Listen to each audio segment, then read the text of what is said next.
Here's my medical disclaimer. This is not medical advice. You know your medical situation. You know whether you can take over the counters. You know what other meds you're taking. Talk to your pharmacist or physician before you start taking anything over the counter or otherwise. This is purely informational, meant to be educational. This is not medical advice. Cool. You got that out of the way. All right. Melatonin. Melatonin is a chemical that naturally occurs in your brain as the evening time starts to come around, as the sun starts to go down. Melatonin is what helps us fall asleep. It's a naturally occurring chemical. You take it 2 hours before you go to bed, not right before you go to bed. And there are side effects. You feel drowsy in the morning. You might feel upset stomach, stuff like that, trouble waking up if you take it too late. Realistically, it's only a part-time Band-Aid. What I tell people is if they're safe and they've talked to their pharmacist or doctor, then I say, take this for 3 to 4 evenings in a row to help get you into that cycle. Alarm goes off at 8:30.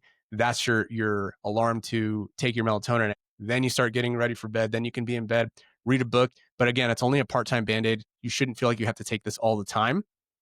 And here's a hack. My wife being a pharmacist allows me to know stuff like this because I wouldn't have known it either. A lot of people will try melatonin supplements and they say that they either don't work or they feel like they're too drowsy. And there are a lot of things that can add up to the reason that being the case. The biggest factor that plays into over the counters, at least in the United States, is that anybody can throw a supplement label on a product and sell it. They can tell you this is a gargoyle cream or lotion or pill, and nobody's there to tell you otherwise. The FDA doesn't clear these products. Now, there's a private company, USP. Let's say company A makes this product. They say, hey, we're going to market this as melatonin.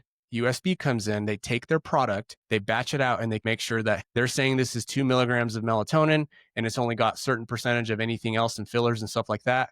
And USP will actually verify this is 2 milligrams of melatonin. Without a USP label, the company could be saying this is 2 milligrams of melatonin, when in reality, it could actually be 0 milligrams of melatonin, or it could be 10 milligrams of melatonin.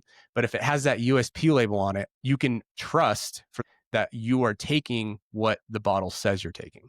So that's a hack for melatonin. And again, talk to your doctor, talk to your pharmacist to know whether it's safe for you to use these supplements. What I recommend before you start taking any supplements is track your sleep for 14 days, track how long you're sleeping, and then track how rested you feel 1 to 10 in the morning, and track how satisfied you are with your sleep 1 to 10. Then you're going to be able to see things that you might be able to fix. That's just holding a mirror up to yourself to see what your habits actually are, and then grading yourself and rating yourself is going to be huge. Then you can make adjustments from this is how you can perform better. This is how you can get ahead of the competition, become a better athlete.